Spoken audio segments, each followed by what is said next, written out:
नमस्कार। चलिए आज भारत के कुछ सबसे शानदार वाटरफॉल्स की दुनिया में चलते हैं। हम मिलकर एक ऐसी विजुअल गाइड तैयार करेंगे जिससे देश के सबसे खूबसूरत और दमदार झरनों के बारे में वो सारी जरूरी बातें याद रह जाएं जो अक्सर भूल जाते हैं। अच्छा, सबसे पहले तो मन में यही सवाल आता है ना, कि भारत का सबसे ऊंचा और सबसे चौड़ा वाटरफॉल आखिर है कौन सा? अगर इसका जवाब फौरन दिमाग में नहीं आया तो कोई बात नहीं। भारत में इतने सारे झरने हैं कि सबको याद रखना कोई बच्चों का खेल नहीं है। लेकिन इस सफर के अंत तक ये सारे जवाब बिल्कुल साफ हो जाएंगे। तो सबसे पहले ये समझ लेते हैं कि वाटरफॉल या जलप्रपात होता क्या है। बिल्कुल आसान भाषा में, जब कोई नदी किसी ऊंची चट्टान या पहाड़ से नीचे की तरफ गिरती है तो बस उसे ही जलप्रपात कहते हैं। ये कुदरत की एक बहुत ही सिंपल लेकिन बेहद ताकतवर और खूबसूरत कलाकारी है। तो अब जब हम ये बेसिक बात समझ गए हैं तो चलिए भारत के कुछ सबसे स्पेशल झरनों से मिलते हैं। हम उन वाटरफॉल्स की बात करेंगे जो अपनी ऊंचाई और चौड़ाई के लिए पूरे देश में जाने जाते हैं। तो सबसे पहले बात करते हैं रिकॉर्ड बनाने वालों की। कोई अंदाजा है कि भारत का सबसे ऊंचा जलप्रपात कौन सा हो सकता है? इसके नाम पर आने से पहले जरा इसकी ऊंचाई पर गौर कीजिए, ये आपको हैरान कर देगी। 455 मीटर! अरे वाह, मतलब कुतुब मीनार से भी 6 गुना से ज्यादा ऊंचा। ये है कर्नाटक का कुंचिकल जलप्रपात जो वराही नदी पर है।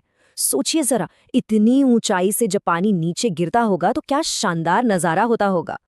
और कुछ जलप्रपात तो इतने शानदार होते हैं कि उन्हें खास निकनेम मिल जाते हैं, जैसे कि छत्तीसगढ़ का चित्रकूट जलप्रपात। इंद्रावती नदी पर बना ये झरना इतना बड़ा और चौड़ा है कि इसे भारत का न्यागरा कहा जाता है। और अगर हम चौड़ाई की बात करें तो एक और बड़ा नाम आता है जोग जलप्रपात, जिसे गढ़सुप्पा भी कहते हैं। कर्नाटक की शरावती नदी पर बना ये वाटरफॉल अपनी विशालता के लिए मशहूर है और खासकर मानसून में इसका रूप तो देखने लायक होता है। तो चलिए अब भारत के अलग अलग राज्यों का एक टूर करते हैं और देखते हैं कि कहाँ कहाँ कौन से मशहूर जलप्रपात हैं। इससे हमारे दिमाग में भारत के झरनों का एक क्लियर मैप बन जाएगा। अपनी यात्रा की शुरुआत करते हैं कर्नाटक से, एक ऐसा राज्य जहां भारत के कुछ सबसे जाने माने और इम्पोर्टेंट वाटरफॉल्स हैं, जिनमें वो भी शामिल हैं जिनकी बात हमने अभी अभी की। तो हमारे विजुअल मैप पे कर्नाटक के ये 4 नाम सबसे जरूरी हैं। शरावती नदी पर जोग, कावेरी पर शिव समुद्र, घाटप्रभा पर गोकक और वराही नदी पर भारत का सबसे ऊंचा कुंचिकल। देखिए, इस तरह एक साफ सुथरी लिस्ट से इन्हें याद रखना कितना आसान हो जाता है। और हाँ, ये सारी जानकारी भरोसेमंद सोर्सेस पर आधारित है, ताकि हमारी ये जो विजुअल गाइड बन रही है वो एकदम सटीक और काम की हो। चलिए अब चलते हैं भारत के दिल की ओर, यानी मध्य भारत। मध्य प्रदेश और छत्तीसगढ़, ये दोनों ही राज्य अपने अनोखे और खूबसूरत झरनों के लिए जाने जाते हैं। यहाँ के कुछ खास झरनों में शामिल है मध्य प्रदेश में नर्मदा नदी पर बना शानदार धुआंधार जलप्रपात, जहाँ पानी ऐसे गिरता है मानो धुआं उड़ रहा हो। और हाँ, छत्तीसगढ़ में इंद्रावती नदी पर बना भारत का नियाग्रा यानी चित्रकूट। अच्छा, अब थोड़ा पूरब की तरफ झारखंड और फिर पश्चिम में गोवा का रुख करते हैं। इन दोनों राज्यों में भी कुछ बेहद खूबसूरत झरने हैं जिनकी अपनी एक अलग ही पहचान है।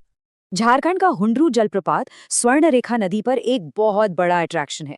वहीं गोवा का दूध सागर, अरे ये तो अपने नाम की तरह ही है। मांडवी नदी पर जब ये झरना बहता है तो सच में दूध की नदी जैसा लगता है। सचमुच एक अद्भुत नजारा। तो ये थी हमारी भारत के जलप्रपातों की एक छोटी सी यात्रा।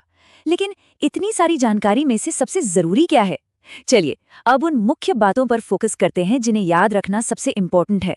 क्या है कोई परीक्षा की तैयारी हो या बस जनरल नॉलेज बढ़ानी हो, किसी भी वाटरफॉल के बारे में ये 3 बातें सबसे जरूरी हैं। उसका नाम क्या है, वो किस नदी पर है और वो किस राज्यों में है। अगर ये 3 बातें पता हैं तो समझिए कि तैयारी काफी हद तक पक्की है। इन सभी खूबसूरत जगहों के बारे में जानने के बाद मन में एक सवाल तो आता ही है। ये सोचना बड़ा दिलचस्प है कि अगर कभी मौका मिले तो इन कुदरती अजूबों में से कौन सी जगह सबसे पहले देखने जाएंगे? क्या वो कुंचिकल की आसमान छूती ऊंचाई होगी, चित्रकूट की शाही चौड़ाई, या फिर दूध सागर की वो दूध जैसी सुंदरता? वाकई ये सोचने वाली बात है।